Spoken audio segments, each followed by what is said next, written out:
number 7. A little late this week, some issues earlier in the week, but it turned out to be a good thing because a lot of things happened from the time that we were supposed to record until now.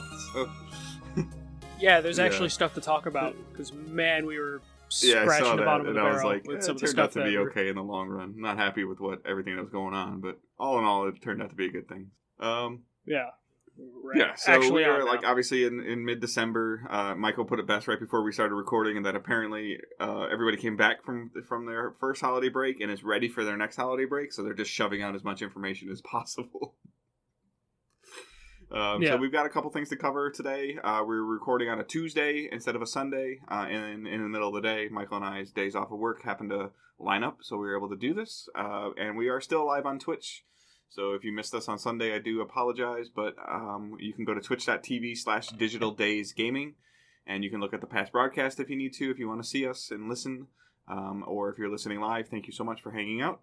And again, we are a Twitch affiliate now, thanks to you guys, and the support through subscriptions and gifted subs and bits has been awesome. So we are coming close to our 1 month anniversary of being an affiliate, so if you are subbed, if we're streaming or if you're watching us live now, just go ahead and check your sub. I think mine personally has 7 days, and I had to wait a couple days for mine. So a lot of you guys that helped us out initially, right when we got our affiliation, might be close to where you need to resub. And if you use Amazon Prime and your Twitch Prime together, it doesn't auto resub. So please just check that out. It should be working pretty well on mobile devices now, as far as I know. Yeah, it does work. I think you still have to do the thing where you first sub on PC. And it'll tell you when it's available on any device and a couple things like that. But again, the support has been awesome. So thank you guys very, very much for that. If you're listening on any of the audio version of the podcast, thank you for downloading, subscribing. Please share the show any way that you can. Whether it's tell your friends or tell people you work with, or on Facebook, Twitter, MySpace, if you still use it, wherever you can, share the show and leave a review, 5 stars, and if you like it, or 3 stars or 2 or whatever, and then if you want to write something, please do. It shows up higher in search engines for ratings and reviews, and if somebody looks at a podcast and sees it only has 2 reviews and they're 1.5 stars, they might just move on versus 15 reviews of 3.5 or 4. So anything that you guys can do to help with that is greatly appreciated. And those are all ways that are free for you guys to help support us, help us grow.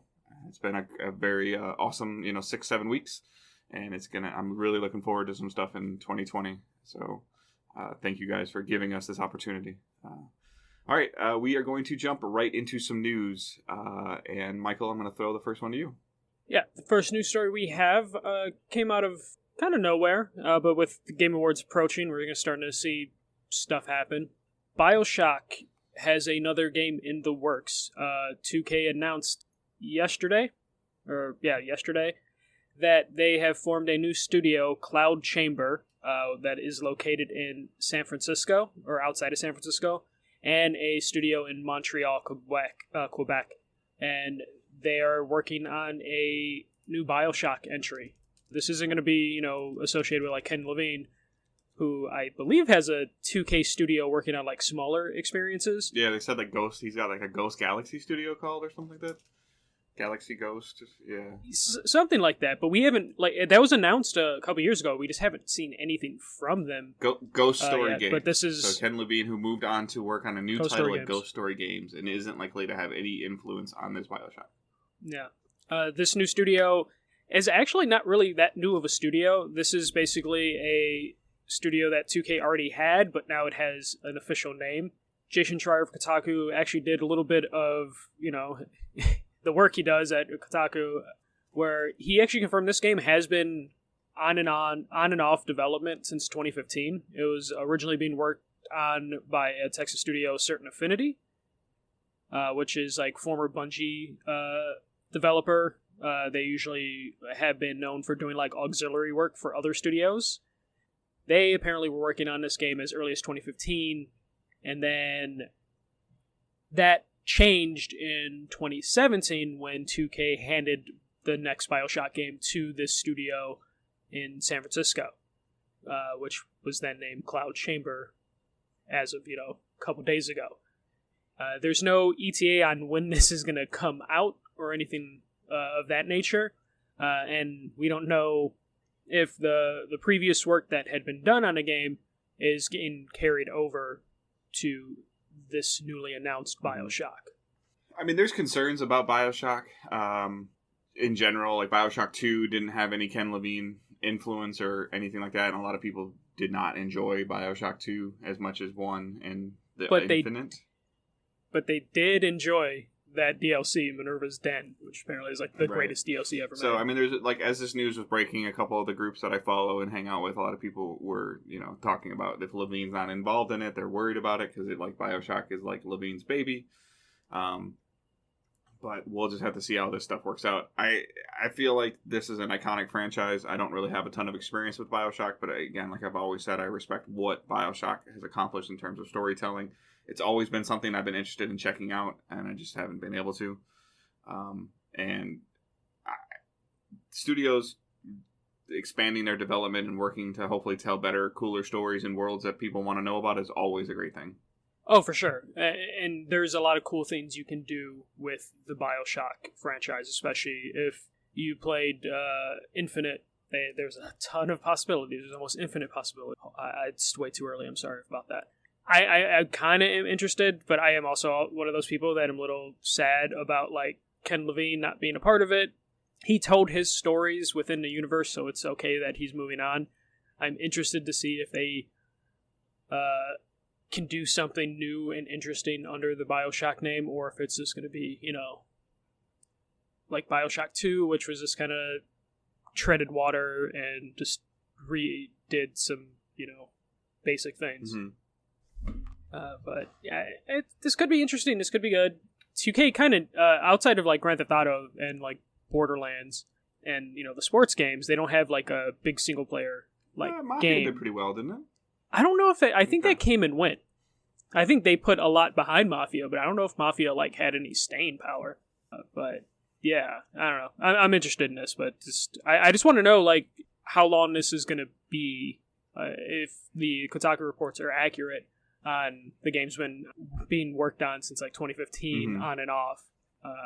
Because I hate when studios do this. Yeah. I know you hate it too, or when companies do this, where they announce that they're doing something but don't really have anything to show for it.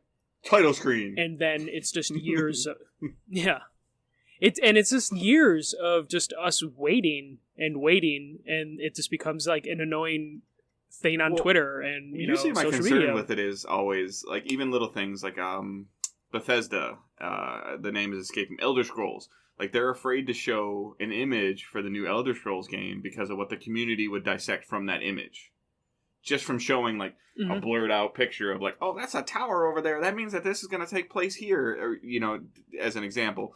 But then there's two fonts of it, two scenarios that drive me crazy. The first one is when you see something like this, where and Sony did it too with Uncharted 4, where they felt like they had to put the Uncharted name attached to PlayStation 4 within the launch time frame. They felt obligated to do it. And we didn't see the game for a little while. And then you hear about, we see a story trailer from EA or a trailer from EA for Anthem, and it's titled Anthem. And that's 3 years before the game comes out. And then you hear later on when Anthem is struggling that, we really only developed this game in 6 months. What the hell did you show 3 years ago? So, it's a concern with BioShock of, okay, so now they've announced that they're working on this game. Now, it's been on and off. We're finding out now it's been on and off for a little while. So if it's been on and off since 2015, what's done, what's not done, what's getting scrapped, what's not getting scrapped? Is a new guy going to come in and be like, hey, I want to do this, and we're going to throw all that away, and the game's not going to come out till 2023? And if that's the case, don't tell me in 2019 that you're doing it. I'm hoping because they did this announcement, they didn't want to leak it before Game Awards. Game Awards is supposed to have, I think, 10 and so far, after today, we know about one of the 10. No, I'm sorry. One thing will be there. One of the 10. One thing that will be there, and if it's included in the 10 new game announcements, that's cheating. But word manipulation. Yeah. Pretty much. I'm hoping they did this out of concern for leaks, and they didn't want this to leak beforehand. Especially, there's been a lot of good fake leaks leading up to the Game Awards. The Master Chief Smash Brothers one, really good. If it's real, fantastic. If it's not, just a really good fake. I'm hopeful that we get something at the Game Awards for a new BioShock game, just so we can get a look at it and a vague idea of when it's coming out. Because I'm just not a fan of like announcements. I'm just waiting, and it hasn't happened yet, and it should be, because we're pretty much less than 12 months away from new consoles. But I'm just waiting for somebody to release a trailer and it just say next gen or coming to the new consoles and PC. Like, stop with the questions around it. Just say it. Especially because then people don't know if they need to keep their current system. But that's probably why they do it. People aren't gonna. I don't know. I mean, I don't really feel like I've got a launch day PlayStation 4. Like, it's not going anywhere. I'm gonna run it until the wheels fall off of it, and it's not gonna matter what game they do or don't announce that is or isn't coming. But I just want somebody to end the speculation and go, hey, we'll see you in November 2020. And right now, we don't even. We just assume anything that doesn't have a spring release date, it will be on next-gen consoles. But the only good thing is, I don't know about you, Dave, but I'm probably going to get rid of my PS4 Pro when the PS5 comes out, just because it's backwards compatible. Yeah, it'll probably be the same, similar situation to what I did with the PS3. Like, this just might move into another room and just kind of become an entertainment box. Like, oh, it can run Halo. I mean, Hulu. Sorry. Yeah. And it can do like Netflix and things like that. And when I visit my brother, I'm still fascinated. In my brother's room, where he, in his bedroom, I was in there, I don't even know 2 or 3 years ago. He still had a Wii, and I was like, "Those now don't they don't work anymore." But for a long time they did. I go, "What do you?" Yeah. He's like, "It's a Netflix box," and I was like, "Oh, okay." Because his TV, but with the TVs now, with all the smart implications and everything like that on a TV, I almost feel like if you must be getting some pretty bargain deal television if it doesn't have apps built into it, Even some of the cheap bargain bin ones now. Well, and plus you could just plug a Roku or a Fire Stick into an HDMI port, and it turns into a smart TV. Oh yeah, but my parents were still using the Wii up until a couple years ago, and then I got like a call from my mom being like, "Hey, Netflix isn't working anymore," and it's like, "Yeah, it's not gonna work." Then I had to like hook up a PS3, my old PS3. I gave it to them, just like, "Here, use this." Taught her the controller. I have decided to like ruin my own Christmas, and I bought my parents, both of them, like 2 different Fire Sticks, which means my Christmas is going to be setting them up at their house and then explaining to them how it works. And they don't have an Amazon account, so they're going to use my Amazon account and then being like, "Please do not buy anything." All right. Another story that hit yesterday that kind of left me scratching my head at first when I read it, and then I started thinking about it more, and I'm like, this is really cool. So MLB The Show is going to go multi-platform in 2021. So for those of you that don't know, when especially with a lot of the sports franchises, they need to sign deals, and they sign deals for X amount of years to essentially get the licensing rights to a game. So for Major League Baseball, MLB, they need to sign a deal with Major League Baseball, and they need to sign a deal with the Players Association. The Players Association is what allows players' names and likenesses to actually be in the game. They're 2 separate entities. It's a players' union and then the baseball league itself. So like baseball league owns Detroit Tigers, Chicago White Sox, Milwaukee Brewers, but then the baseball player, rightfully so, owns their name. Because it's who they are. So that's where the Players Association comes from. Yesterday it was announced that they have signed an extension, and with that extension, the Sony San Diego and Sony have signed an extension with Major League Baseball and the Players Association.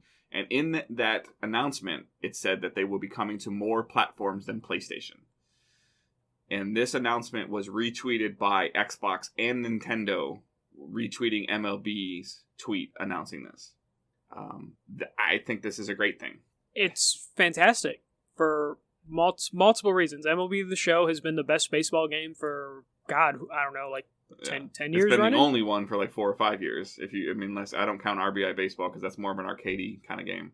It's been the best baseball game for like 10 plus years. It has been like something Sony like has as like one of their like marquee titles, because it is a system seller, even if you're not a sports fan, and it's hard to understand that it's a system seller. It's it is a system seller of sports every year. Yeah. Mm-hmm. this is great because it means, not that there was any chance that we were not going to have the show, but it means the show, San Diego studio, will be able to make more money, to be able to put it on other platforms. It's a great game, and I feel like great games should be played by as many people as possible. I don't know. I like the move. It shows that Sony is like willing. Mm-hmm. Future-proofing, they're willing to do things. I have a feeling this is more MLB the saying, the League. There's got to be more. Saying, yeah, if you want an extension, you're gonna have to go multi-platform, and Sony's just gonna make money either way. Yeah, I mean, like it's similar to the Kojima deal. That Kojima, for Death Stranding, I believe he owns the IP and he owns his studio, but Sony owns the publishing rights to the game. So therefore, Sony gets a cut of revenue from anything Death Stranding does anywhere.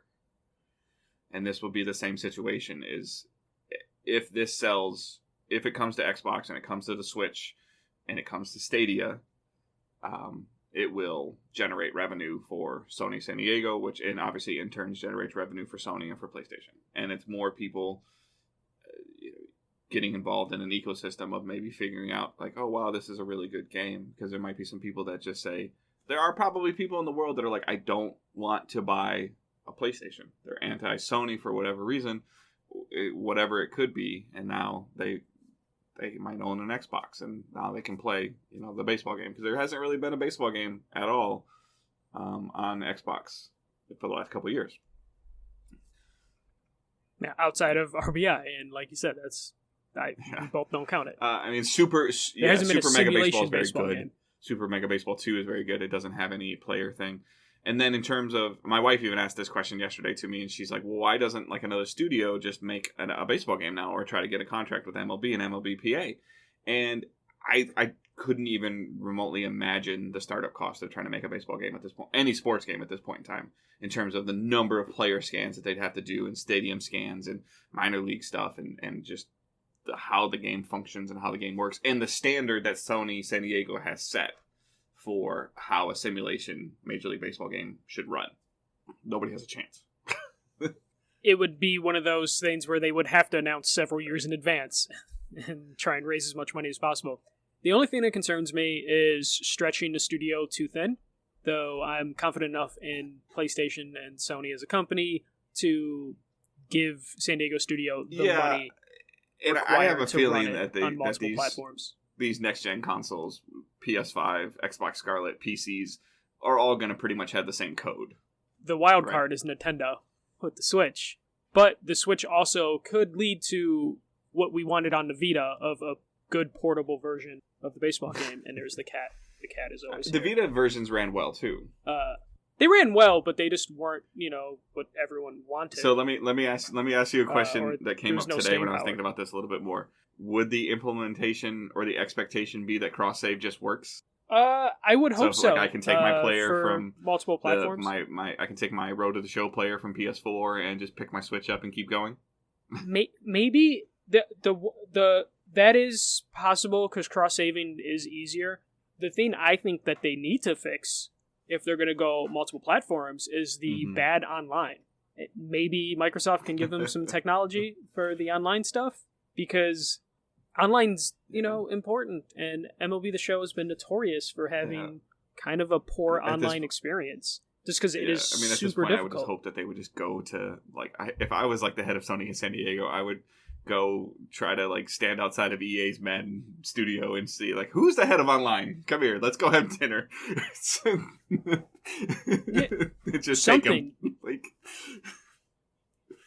If this experience just leads to a better online experience, just because Microsoft has to get involved a little bit and be like, all right, this is how you run online on our system, and then maybe that can shed some light on how it should be done or how it can be done, I would be interested in that.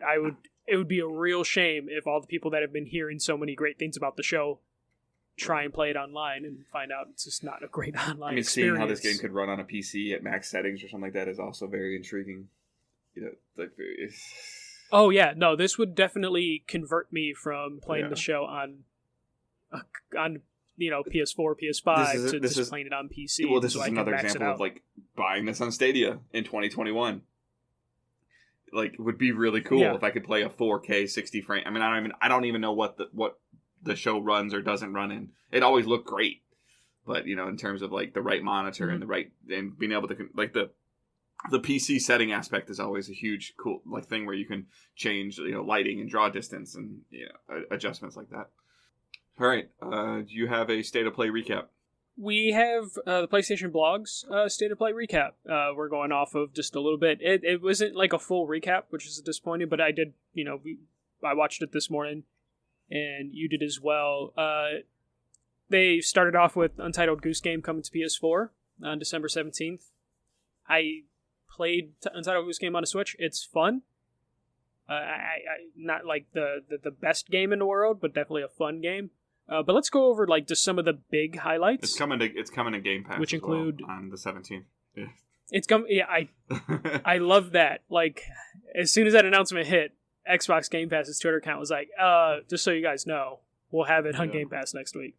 So we got to see gameplay footage finally for Predator Hunting Grounds, which looks a better version of Evolve is what it looks like to me. Pretty much. We got that, and that's coming April 24th, 2020. Dreams, which recently left early access. I was actually going to go on the store before we recorded today and be like, let me see if I can still get this. Today might be your last day, I believe. I'm not sure. That's weird. Like that whole launch is just weird. Yeah, I believe it either just left or it leaves today, the 10th. That is coming out, I think that's Valentine's Day, February 14th, which is, like if you had the early access copy, you will have the full version day one, which is great. I pulled that, barely played it, but I bought it because it was $30. Do you think that the new version on the 14th of next year is going to be $60? I think so. I have a feeling it's going to be $60. Watching any trailers, I still don't understand A, what that game is, and B, it doesn't look like a $60 game to me, but that's beside the point. Yeah.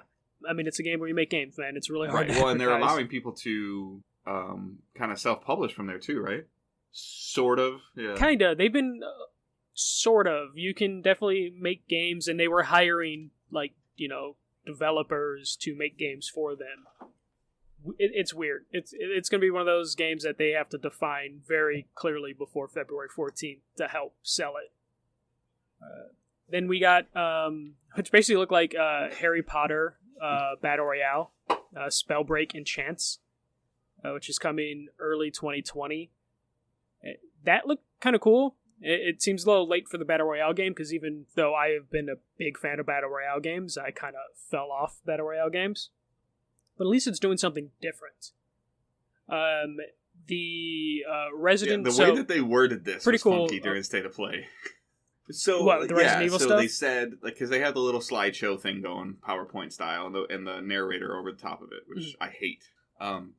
And they said, let's check out... They were talking about Resident Evil... what's the yeah, they said, Project okay, let's check out the campaign mode of Resident Evil Project Resistance. And then they show the campaign. And at the end of the campaign, they pretty much say, Resident Evil 3. Which is like a really cool... And then Resistance is included. Yeah, which is like a cool little swerve to do for that, where it's just like, hey, here's Resident Evil Resistance or Project Resistance, whatever it was called. That kind of interesting looking multiplayer game where it's like, one person is like the director and the other people are trying to... Yeah, their Saw-like video game, which seemed like a cool concept, and then they're just like, hey, that game also has a single-player mode, and then they hit you with, that single-player mode is Resident Evil 3 Remake. That is a cool way to do it. Do you think the multiplayer mode is going to be it's a little clunky. I think it's just a multiplayer mode. Maybe they'll separate it out. But yeah, the way they said it, like it comes with our, Resident Evil Resistance game, which is a weird way to word that, but it just sounds like it's just a multiplayer mode on, included Resident Evil 3, and it's like kind of a cool way to like either get people to play that you're a little worried about, like, oh, can we, release Resident Evil Resistance as its own game, or just like package it with Resident Evil 3. Because I don't really have a desire to play RE3. But I think that multiplayer mode looks really cool. Yeah, and now it's a matter of, are you going to pay like $60 to try that? Or will they break that out on its own thing if it gets popular, and then just microtransaction it the hell to make up for it? Crazy for Capcom to think about. No, not at all. But Resident Evil 3 looks good. I don't know how Capcom is just pumping out these remakes that look really good. Like, they're of an extreme high quality. Because this one's coming out April? Yeah. April 3rd, 2020. Do you feel like the wording behind it is at all confusing, though? Because it doesn't say, like, remake or remaster or redone. It's just RE3. I'm kind of fine with it. I think enough people that would be interested in this. I think dropping the remake remaster from it probably helps them with the casual audience. Just because... these feel like brand new games because they're not just throwing a slap of paint. Prettier, they're building them. So I mean, like, yeah, I totally get that. So I don't find that, because I guarantee there are some people in the market that when they see a remake remaster, they're like, oh, I don't, whatever. But then if they see Resident Evil 3 and they're casual enough not to know that it's a remake of an old game, they might be more inclined to buy it. But it looks really good. Nemesis is a motherfucker. All the characters the character models look good. Again, like, Capcom's just been kind of on fire remaking all their old games. It's kind of what they do now. And now they're in that position of, like, do they do a Resident Evil 4 in this style? Even though they've remade that game multiple times with just, like, a fresh coat of paint. But I'm excited for this. I'm more excited for the multiplayer mode than I am this, just because Resident Evil games are just, I've always found, kind of difficult, or not necessarily difficult, just like annoying, which is why I didn't replay Resident Evil 2 when it came out. I just watched other people. And, the tank controls, the weird save mechanics, and inventory management stuff just never appealed to me. It did when I was a little kid and I had all the time in the world to play one game. Because it's the only thing you had. But now, pretty much, it's just like, especially, you got like the one game every once in a while, and if you picked it, you're going to play the hell out of it. You're going to read that manual inside and out multiple times. I don't know if I have like the interest in going through like the Resident Evil games, even though they're really nice. I might just watch other people play it like I did with RE2. Yeah, no, I'm excited for this, and then the multiplayer mode. I'm just kind of really excited for the multiplayer mode for whatever reason. But other highlights in the state of play, we got to see Platinum working with Square Enix on a new game for Babylon's Fall. It just kind of looks like Platinum doing what Platinum does, like a high, fast-paced, combat, like action game. Looks pretty cool. I hope this is good Platinum games, because Platinum games have so many different, like, I don't know if they have so many different studios, but they have different levels of quality they put into certain games. Like they have their Bayonettas, but then they also have like their Transformers, Ninja Turtles, or they have different levels of excellence on Platinum. Is this Platinum's so like A B team, or is this Platinum's like third or fourth team? Exactly, and that's my only concern. It looks like it might be Platinum's plus they said, A team, hey, so hopefully that's come true. Talk to us next summer. Like they're saying, look for more information next summer, which leads me to believe, like, come see us at E3, we'll talk some more. Which, again, is talking about, just say next gen, please. Like, just... Yeah, I was going to bring up, this is definitely what you're saying, where it's like, this say next gen, but they can't because PlayStation said specifically. We're not talking about next gen, yeah. And then they put this in here, which will probably be both gens, if not next gen. And then we got Ghost of Tsushima, a super brief thing. It was like a teaser for a trailer that will be shown at the Game Awards. And the way they said it, it's like you'll see more of it, but it turns out that was just for the Game Awards. See more of that trailer. They're still advertising trailer at the Game Awards. And hopefully it ends with a... They emphasized PS4 again during the stream, though. So they did.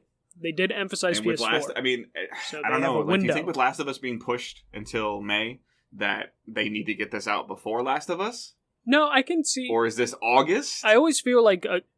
that's what I'm thinking. You do it as an August game. that's usually a good time. Like every once in a while, a game will release in August and do really well because there's nothing but Madden out in August. That could work. I think if you start getting in September, I mean, that October, puts them in that weird spot.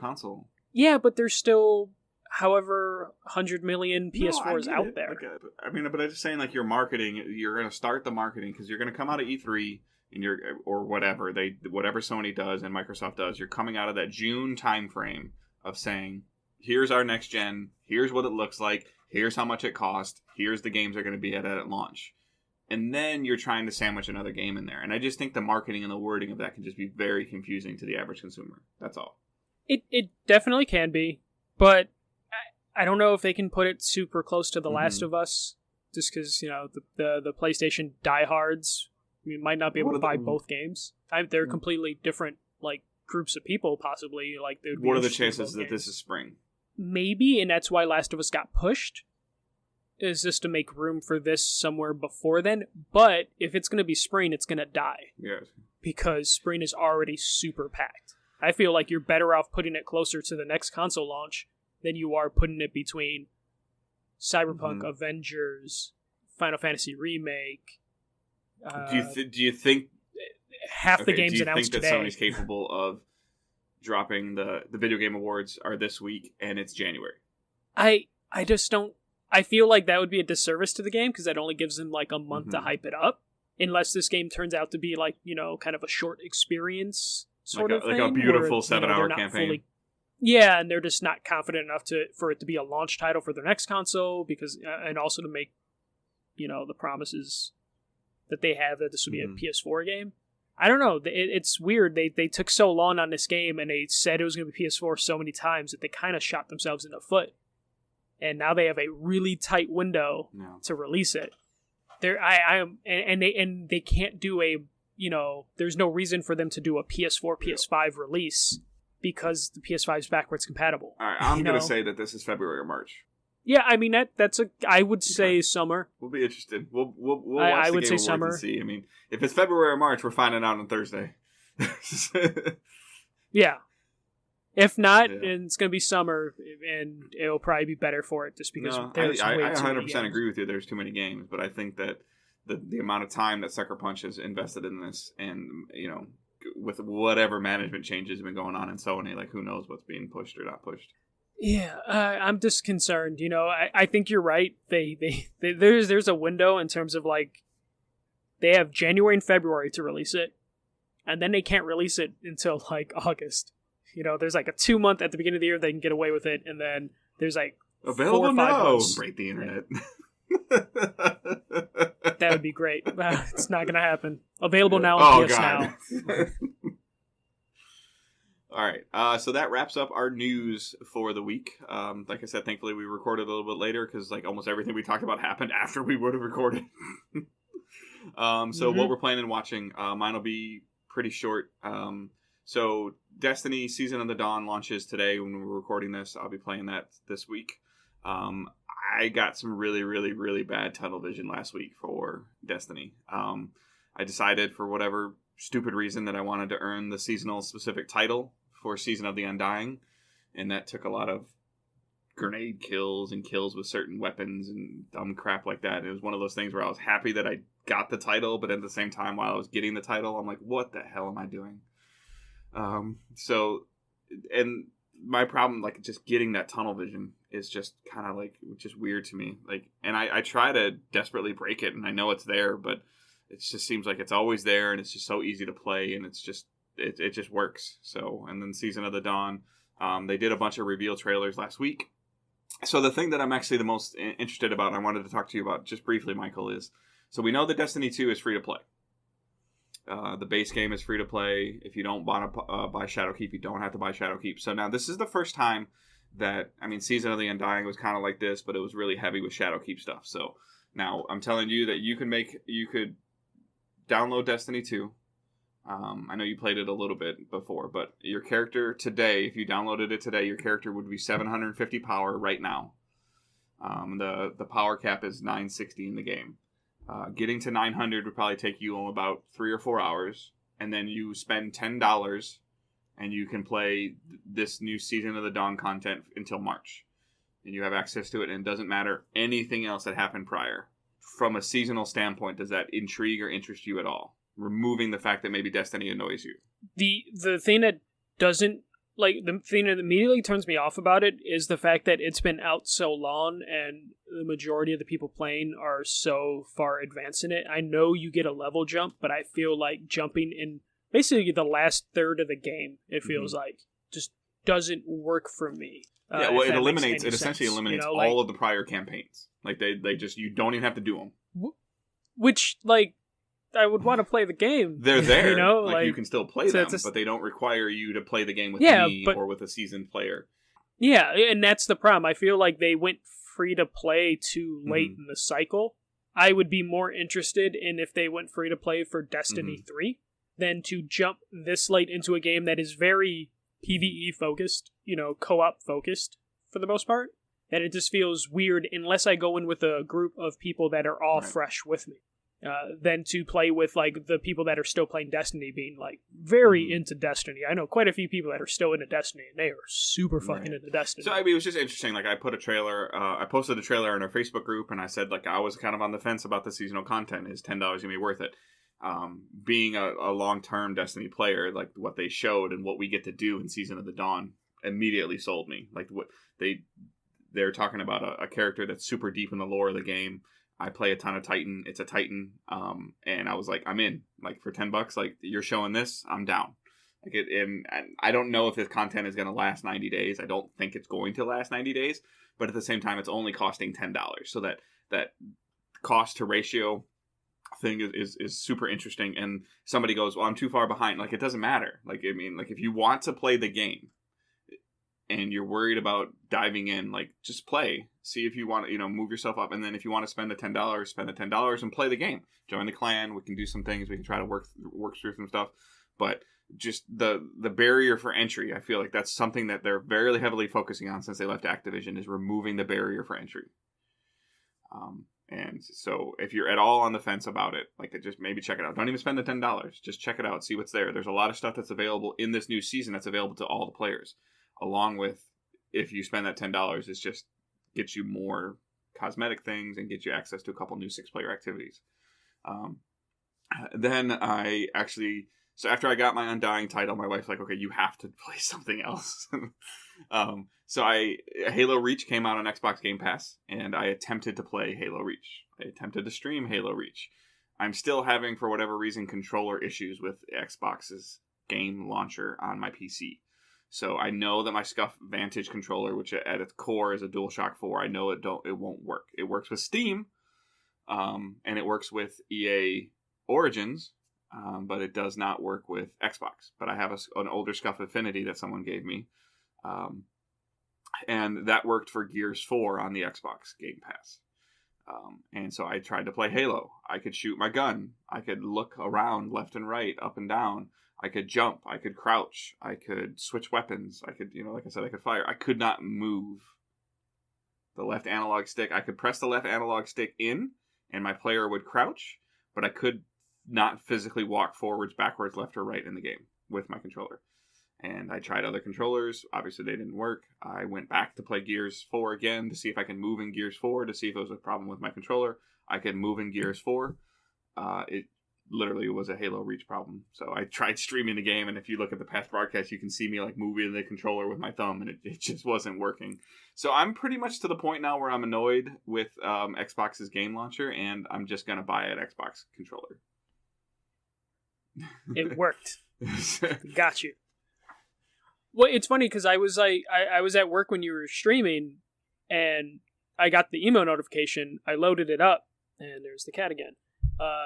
Hit the microphone again.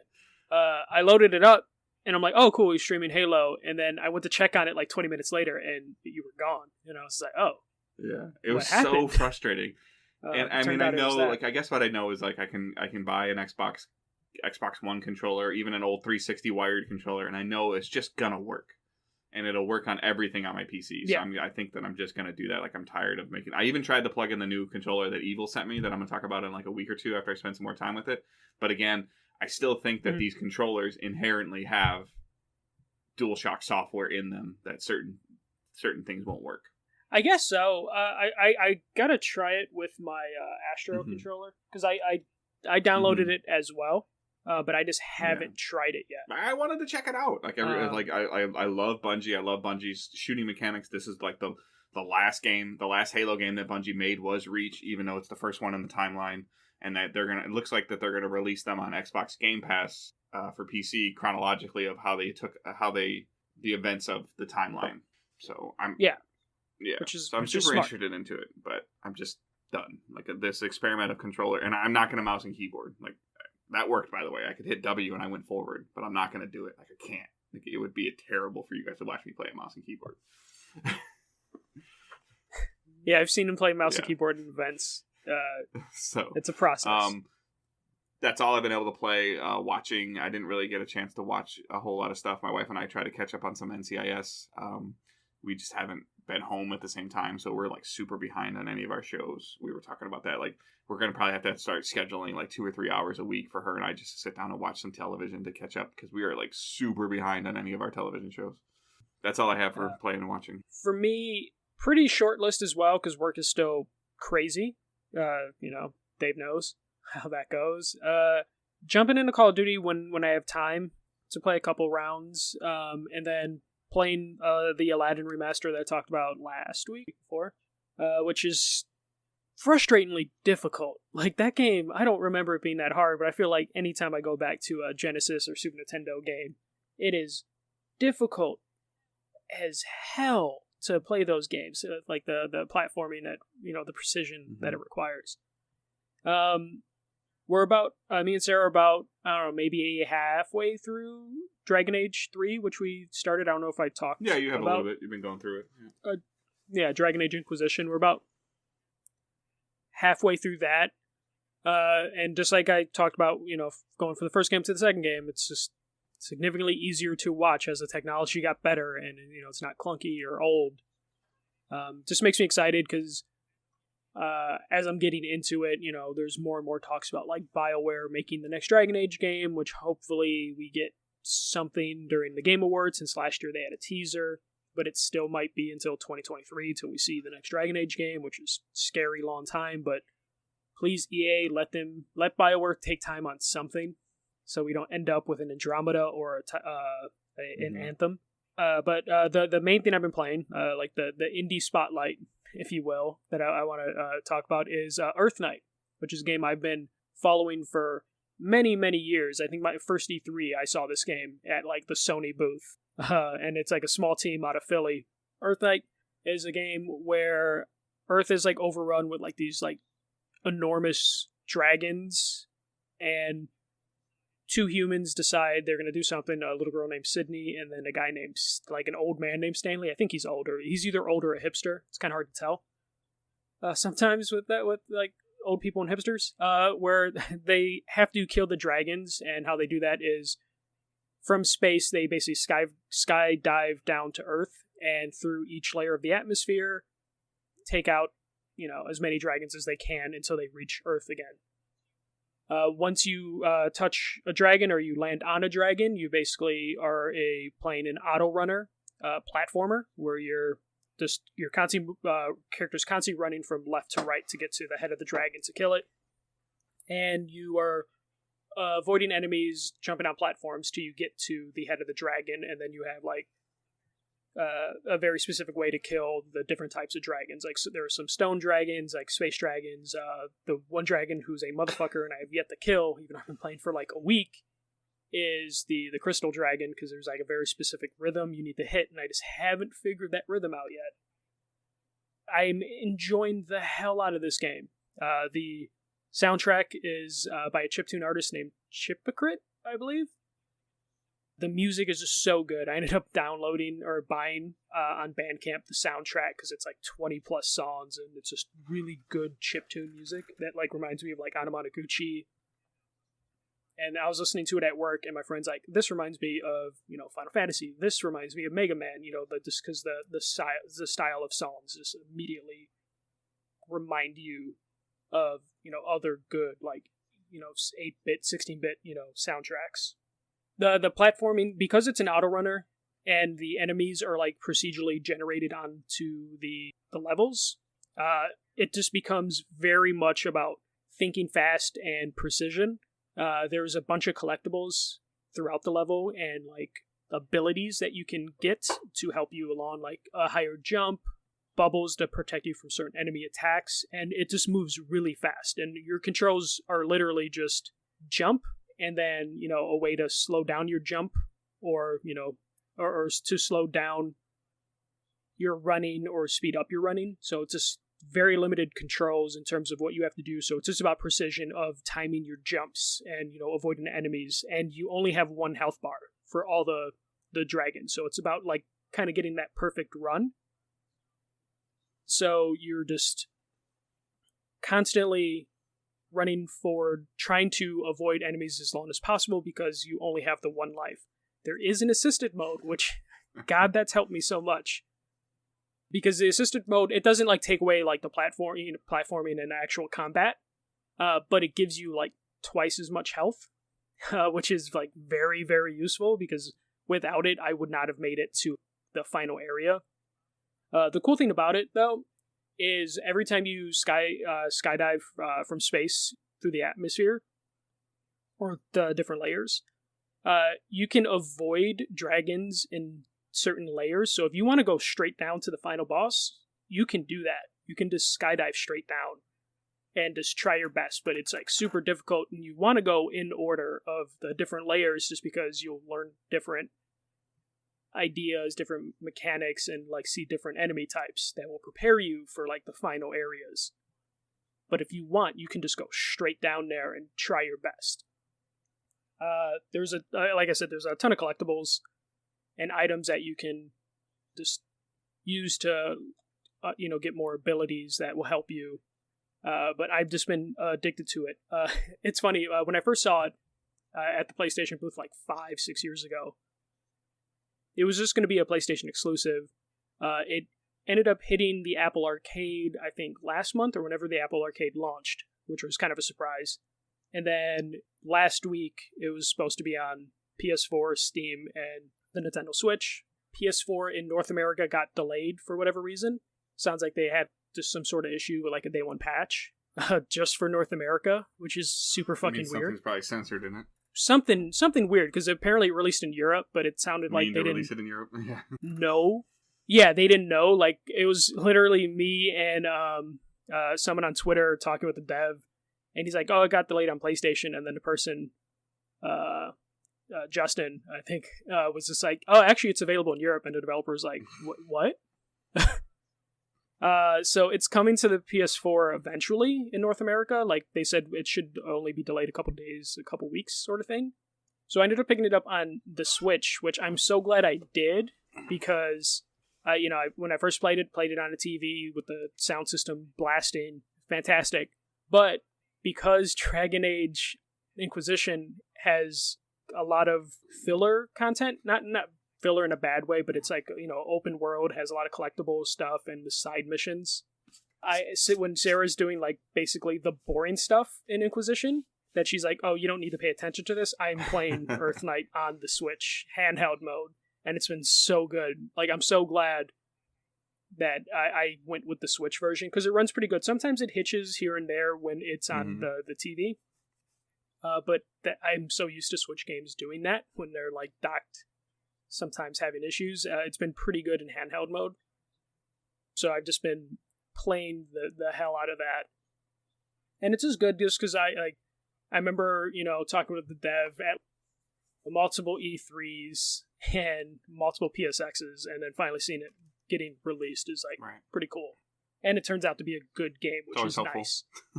Because that helps a lot, because there's sometimes when you go to like E3s and stuff, you see a game like that looks cool, and then you finally play it and you're just like, shit, no, this is not good, and then it's just kind of awkward. Luckily, this has been really good, and it's been really fun, and the difficulty levels not frustrated me, but motivated me to like continue playing. As each time I get better in terms of, okay, I didn't lose most of my health getting down to like the 4th level or the 4th layer of the atmosphere. I'm seeing like progress being made Not enough to take off the assisted mode, but enough to where I might be able to beat the game on the assisted mode eventually. So that's it for playing. Watching, not a lot in terms of that. Like, my free time's been like Inquisition, in terms of like just watching. Started to rewatch Buffy, the Vampire Slayer, just because it's been like a year or two since I rewatched it. I love that show. But yeah, just rewatching Buffy. Just finished season 1 within about a week, which is only like 10 episodes, which isn't too bad. Yeah, that's it. Just Buffy. So you might hear me talk Buffy a lot. Dave's used to it by now. I still want to see The Irishman, which is, the Martin Scorsese movie on Netflix, but every time I sit down to watch it, I realize I don't have 3 hours to watch. The new Ryan Reynolds movie coming out next week on Netflix looks interesting too. Six Underground or something, I think it's called. Which one is that? That's like the heist, like it almost looks like Fast and Furious. He had more fun. This is the most fun he's had making a movie, and he goes, "And yes, I helped make Deadpool." Yeah, it just sucks because like The Irishman, it's a 3-hour movie to where it almost feels like they should have just made it like a miniseries thing. Because I'm weird where I can't stop a movie in the middle of the movie and pick it up later. I need to just watch it in one sitting. No, I get it. And it's 3 hours long. Yeah. Oh, and I've just been watching clips of Crisis on Infinite Earths, or whatever it's called for the CW shows. Oh yeah, the Supergirl and things like that. Yeah, so I'm not watching the shows because I haven't watched them in 2 seasons, but I'm just living through Twitter every time I see it trending, and then I see that they got like this actor from this thing or this actor from that thing to appear in it, and I'm just like, oh, that looks pretty cool. Maybe I should watch it. But I'm just going to wait for that crossover arc to end, and I'm just going to watch the crossover arc because I can't commit to 5 different TV shows. Yeah, that's crazy. I mean, I'm super behind on those stuff too. I was really into them for a while, and I just fell behind.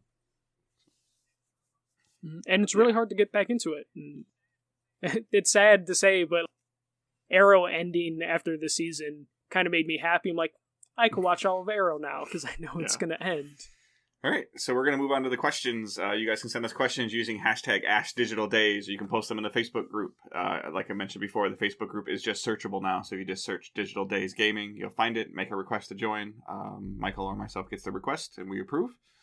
And then you can also just leave it on our page, facebook.com/digitaldaysgaming. So Bradley on Twitter asks, what's your opinion on the new Half-Life? Are you angry that we are restricting it only to VR? We talked about this, I think, like 2 weeks ago. I don't have enough interest in Half-Life to make me angry or sad or mad or happy either way. I feel like being angry at a developer because they had a goal and an intention of when they're making it, of how and why they're making a game is a little far-fetched. This is what the Valve wanted to do, and they wanted to do VR. I'm of 2 different opinions. It sucks for the people that don't have VR, especially VR is a huge buy-in to expect from people. But Half-Life throughout the course of its like livelihood has been a very innovative thing, and it always wanted to push the medium forward. And Half-Life 3 just being a regular FPS, if there's nothing for Valve to push forward, what's the point? And VR needs that next big thing, software-wise, that's going to push VR forward. So I'm fine with it being VR if it turns out to be like the previous Half-Life games of like this big revolution, this big thing that pushes the medium forward. I'm fine with that. If it comes out and it's just like, it's just Half-Life in VR. It's just like, if it just turns out to just be a basic VR experience, then I'm going to be pissed or angry that they restricted it to only VR, because then it's just like, what's the point? But if Valve continues the tradition of making Half-Life important or something that pushes the boundaries, pushes the envelope, then I'm happy. I'm fine with it being VR. Yeah, if it turns you play out a VR to be game bad, and you look at aspects of it and say, okay, this didn't have to be in VR. Or you play a VR game and you're like, okay, you couldn't have done that without VR. Like, it needs to have more of that in it than the latter. Yeah. And just little clips in the trailer look cool, and it was basic stuff that you wouldn't think about in VR. Like, I think it was like the character was getting ammo packs and had to move everything off the shelves to get to the ammo. sounds really stupid, sounds really silly, but VR games haven't really been doing stuff like that. So that's just like a tiny example of how they can like help move VR games in like a more realistic direction. And I'm hoping there's more than just me having to push shit off the shelves to pick things up. But I'm being optimistic that they'll do something great with it that makes it worth being a VR title. All right, Stuart on Facebook writes, has Dave ever played the Mass Effect series? If not, when will he? Not an option. I have played a little bit of Mass Effect 2. I want to say it had to have been on PS3. It did not really grab my attention. I don't really remember how long I did or didn't play, but it was one of those things where people were saying it was a must-play game. I don't know why. I don't remember what drew me away from it. But it has interested me. And then in terms of the way Mass Effect 3 ended, in terms of like people freaking out about that ending, and then the apparent dumpster fire of Andromeda, there's a part of me that still has an interest in it, but it's pretty far down the list. There's a lot of other stuff that I want to play before I play that. I'd have to run through my backlog pretty heavy before I got to that. I have also... Well, actually, I've never played Mass Effect at all. It's like one of my shames. Stuart, you need to get on him. That Stuart. I haven't Don't played get on me. Get on him. I at least downloaded it and clicked the button in the game. Yeah, but you started like in the middle of the story. Because one wasn't on PlayStation. Which eventually it came to PlayStation. Like a PS4 remake, remastered, 4K upgrade. No, if there's a PS4 remake remaster, I would say let's play that right now. I thought it was on PS4. But I think they released a trilogy set. Yeah, it's just a PS3 game. I thought it was on PS4 now.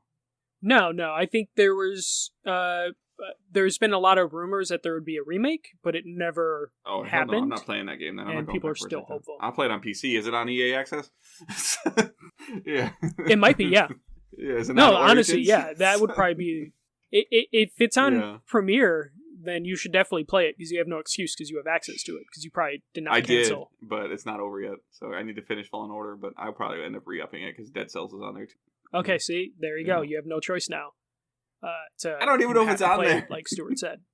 I don't either. Like, I was looking at it, and I was doing, like, the pros and cons list for, like, Premiere. I've always wanted to play Dead Cells, so when I saw that on there, I was like, okay. All right, you want to read the next one? So Ali Shan, also big wrestling fan. Micah, what do you think will be the next milestone for women in wrestling now that WWE had its first female referee? I don't know. Like, the women have had their Royal Rumble match. They've had their main event of WrestleMania. They've had, like, their cage match. They did War Games. They kind of done everything. The only thing that they still need to fix, or, like, the next hurdle, is getting actual TV time for more than one storyline per show. Because the men have like 10 storylines going at one time, but currently WWE, like, per show only has room for like one female storyline, and they need to do better at giving the rest of the women something to do. Do you think it's at the point in time where they just and I don't really pay enough attention to it, but like you had we had SmackDown, we had Raw, the other, like, the shows. Do you think it's time for just a night of WWE Diva?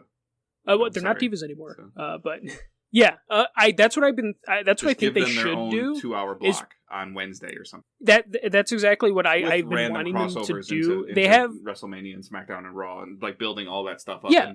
And, Avengers style thing where they get together once every other month, and that's their pay-per-view event or however much it is. That's what I think they should do, because, and you still have, like, the main event women on the Raw and SmackDown shows, because those have, bigger ratings. But they have, like, 20 plus women on their roster, and they have something called Main Event, which is a Hulu exclusive show that has, like, 3 matches a week on it, and they're all filled by, like, really low card wrestlers that I don't know who that show is for. I don't understand why they don't just turn that into the women's show, because then people might be interested in watching it, because, like, as far as I know, no one watches that show, because it's just, like, a bunch of people no one cares about. You might as well use that as a platform to build the rest of the women's division, because currently the women's division has a problem where it's, like, each show has, like, 2 or 3 stars and then just a bunch of people So you that have the 5 or stars 6 beat up. popular wrestlers, and you have 15 people that are nobodies.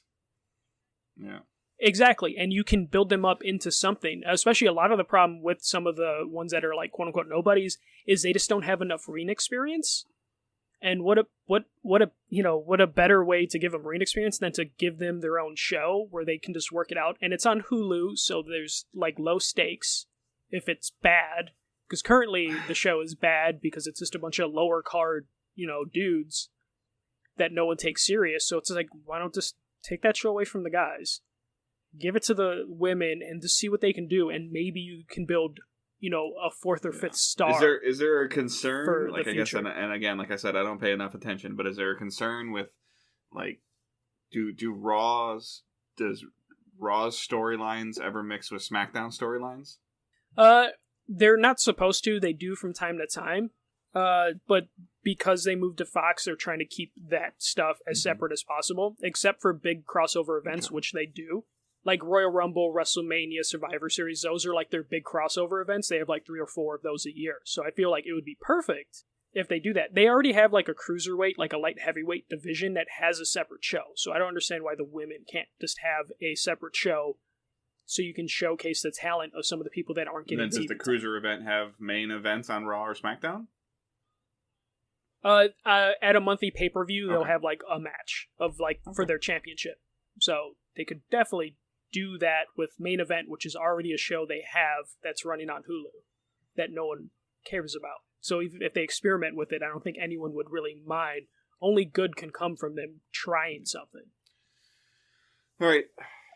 So there's my wrestling minute. Last question of the night comes from Kevin on our Facebook group. There are so many great games on systems past, and I know Dave, quote, old games are old, end quote. But do you see any console maker revisiting the older games, or do you see them having us rely upon digging our old consoles out? I love playing many GameCube games, PS2 games, and there is a glutton of great games on the system. Great. Maybe that's supposed to be great. A glutton of great games on the system, and the only way currently to play them is to dig out the old systems.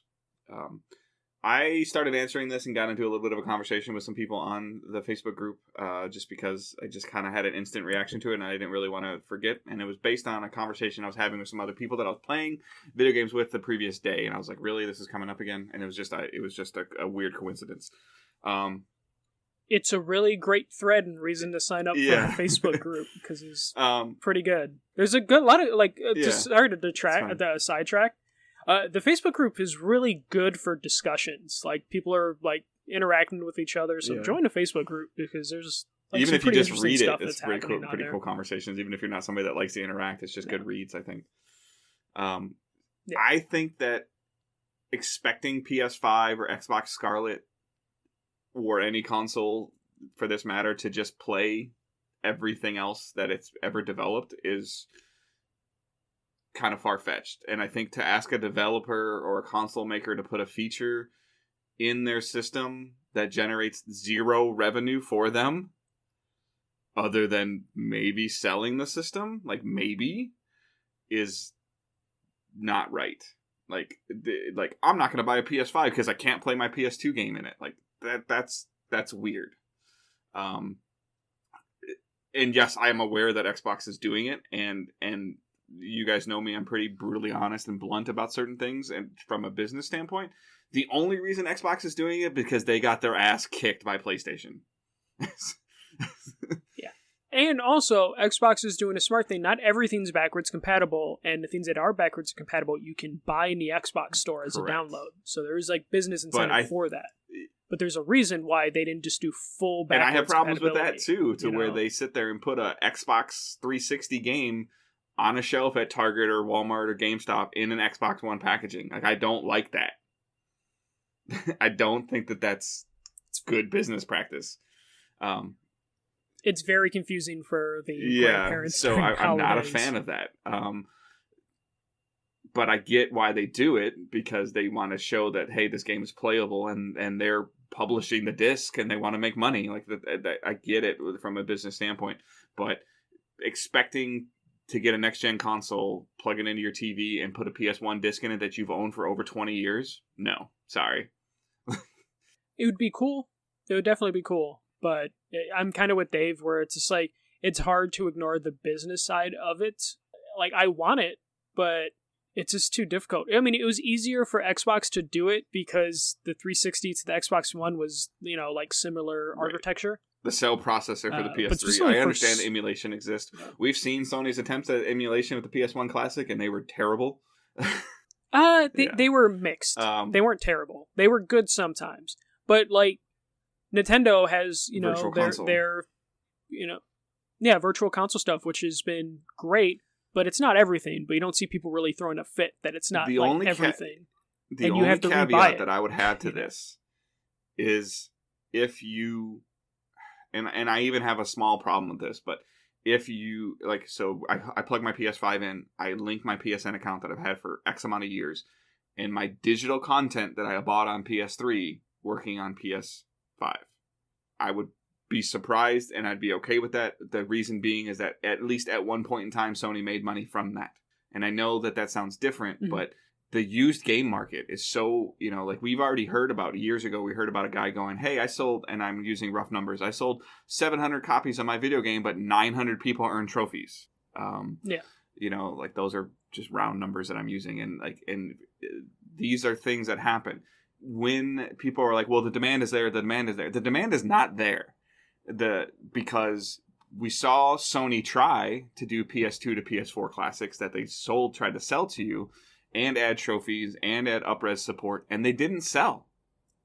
Otherwise, they would have made they didn't more. So well.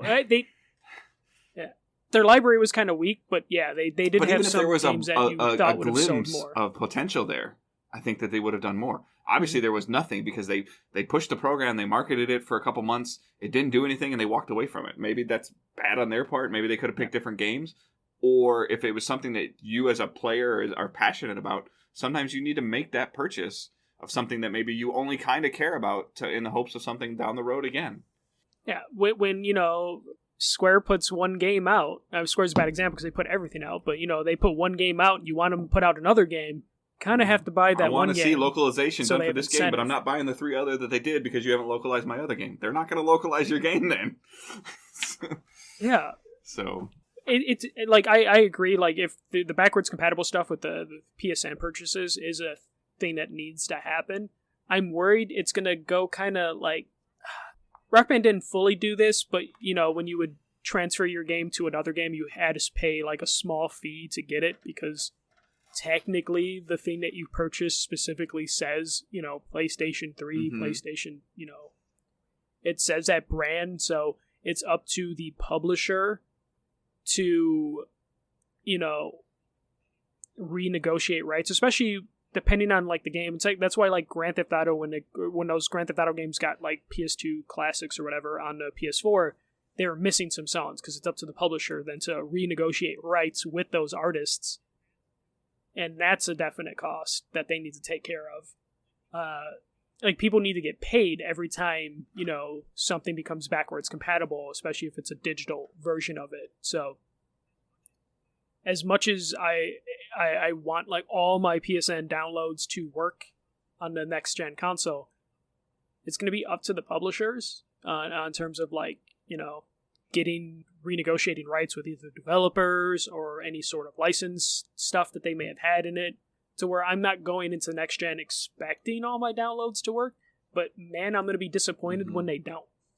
Like, it's I contradict myself on that, but it's just like I would be kind of bothered, if I have to buy all my PSN games over again, but then at the same time I'll kind of understand why I would have to.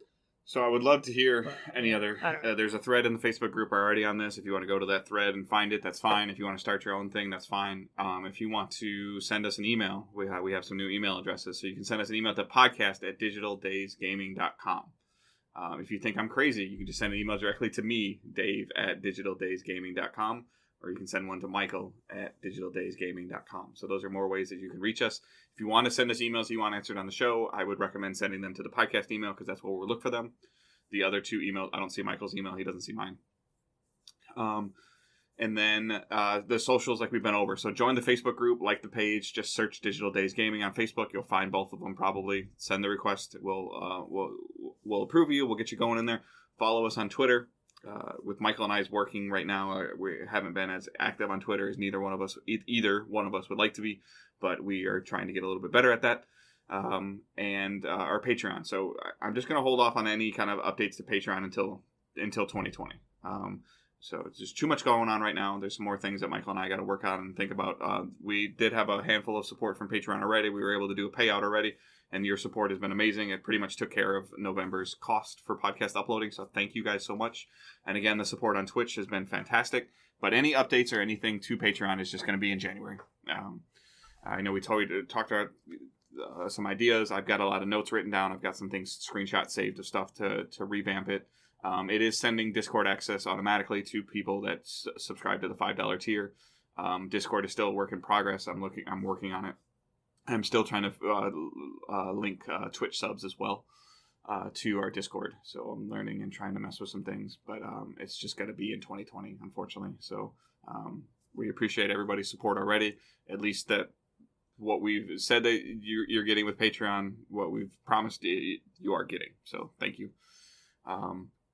You can follow Michael's personal account on Twitter at @TheFirstMJC. You can follow mine on Twitter at @GoodDaveHunt. You can follow the main podcast feed at Digital Days Pod. And hopefully next week I'll have some more. I'll have some deeper impressions on the Evo controller that Evil sent me, and some other headphones that I need to work on with Plantronics. I'm trying to put together a video probably for some last-minute gift-giving ideas for people. So maybe you can send this video to somebody and say, hey, check out these things and see what you think. So that hopefully will get done by Christmas. But if not, it'll just be videos of the individual videos of the headphones and the controllers. I will have Destiny impressions. I will hopefully finish Fallen Order. And I think I'm just going to kind of pump the brakes on Xbox Game Pass on PC until I get a controller that'll just work all the time. So, what you got going?